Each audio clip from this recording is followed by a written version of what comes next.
Morning. आज है दांडी मार्च दिवस। क्या जानना चाहोगे आप लोग? इस आवाज में नहीं। अब मैं सुनाऊंगी, अवश्य सुनाऊंगी। 12 मार्च सन 1930 को महात्मा गांधी जी जो है अहमदाबाद के साबरमती आश्रम से निकले। किस लिए निकले, दांडी मार्च की यात्रा क्यों की गई, ये सारी चीजें मैं आप लोगों को स्पष्ट करूंगी।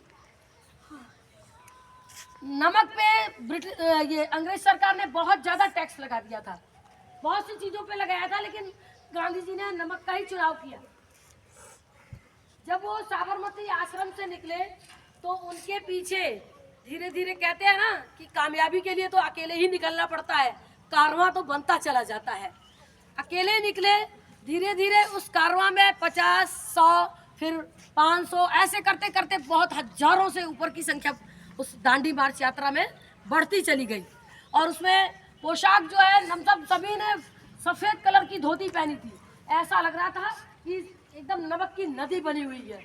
और इस तरीके से जोश के साथ जो है पूरी जनता जो है उमड़ते हुए गांधी जी के पीछे पीछे चली जा रही थी, क्योंकि गांधी जी के इरादों के साथ साथ जनता को भी पूरा भरोसा था कि ये जो निर्णय ले रहे हैं ये हमारे लिए कहीं ना कहीं भविष्य के लिए एकदम जो है सुरक्षाप्रद है, सभी के लिए।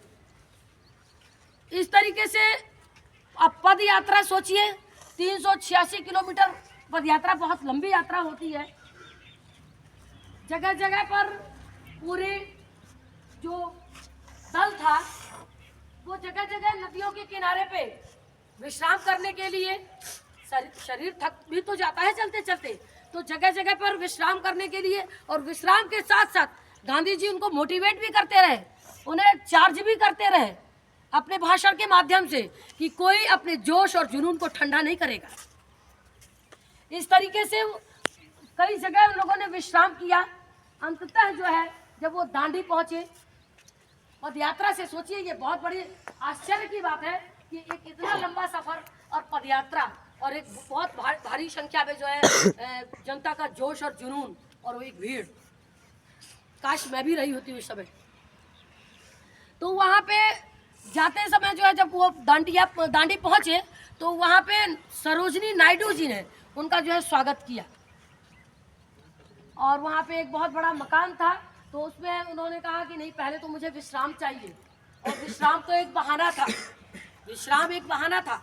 उस विश्राम के जगह वो सबको ले गए, अपने जितने भी उनके सत्याग्रही थे साथ में, उन्होंने मोटिवेट किया कि देखो अभी भी मैं अवसर देता हूँ, जिसको यहाँ से जाना है, जिन्हें अंग्रेजों से भय है कि मैं मार दिया जाऊँगा, तो वो अभी भी यहाँ से निकल सकते हैं, मैं उन्हें आज़ाद करता हूँ, ऐसा गांधी जी ने कहा। बाकी जो गोली खाना चाहता है, जो अपने अटल इरादों पे रुकना चाहता है, यहाँ पे जिसको अपने अंदर आत्मबल है, आत्मशक्ति है कि नहीं मैं ये कर सकता हूँ, वही लोग इस भीड़ में शामिल हो, ऐसा कुछ कहा। क्योंकि ये ना हो कि आप लोगों को गुलाम बना करके मैं यहाँ पर लेके आया हूँ। गांधी जी का मानना ये था, इरादे के बहुत ही पक्के। इसी पे तो था ना कि दे दी हमें आज़ादी बिना खड़क बिना ढाल, और साबरमती के संत तूने कर दिया कमाल, है ना। तो उस समय जो है कर तो ये ब्रिटिश वासियों ने बहुत सारे लगाए हुए थे, बहुत वस्तुओं पे लगाए थे, लेकिन गांधी जी ने नमक को ही चुना। क्योंकि उनका मानना था कि हमारे भारतीय इतना पसीना गिरा करके काम करते हैं, मेहनत करते हैं, इन्हें नमक की सख्त जरूरत होगी, इसीलिए इन्होंने नमक को चुना। अब जो है कर में कोई परिवर्तन ना आने की सूचना, और इन लोगों का दृढ़ और जिद कि नहीं इसको आपको कम करना पड़ेगा, तभी हम लोग यहाँ से जो है दांडी जगह छोड़ करके जाएंगे।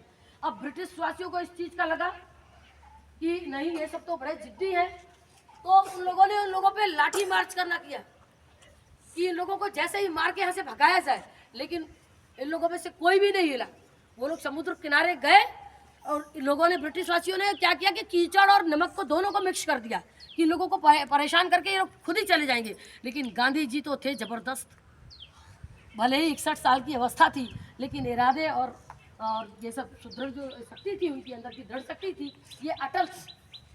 और सोचो अपने तो अटल थे, उतनी पीछे जो भीड़ थी वह भी अटल थी उनके साथ कि कामयाबी तो लेके रहेंगे। तो इस तरीके से उन लोगों ने वहीं समुद्र के किनारे ही नमक बनाना शुरू किया। और ऐसे में उसी समय जो है गांधी जी को जो है अंग्रेज टांग करके ले जा करके रख दिए जेल में, कैदी कर लिए कि ये तो मान ही नहीं रहे। लेकिन नहीं, कहा जाता है ना कि सफल होने के लिए अकेले ही निकलना पड़ता है। तो अकेले निकले लेकिन सफलता को प्राप्ति ही किए। अंत में अंग्रेजों को झुकना ही पड़ा।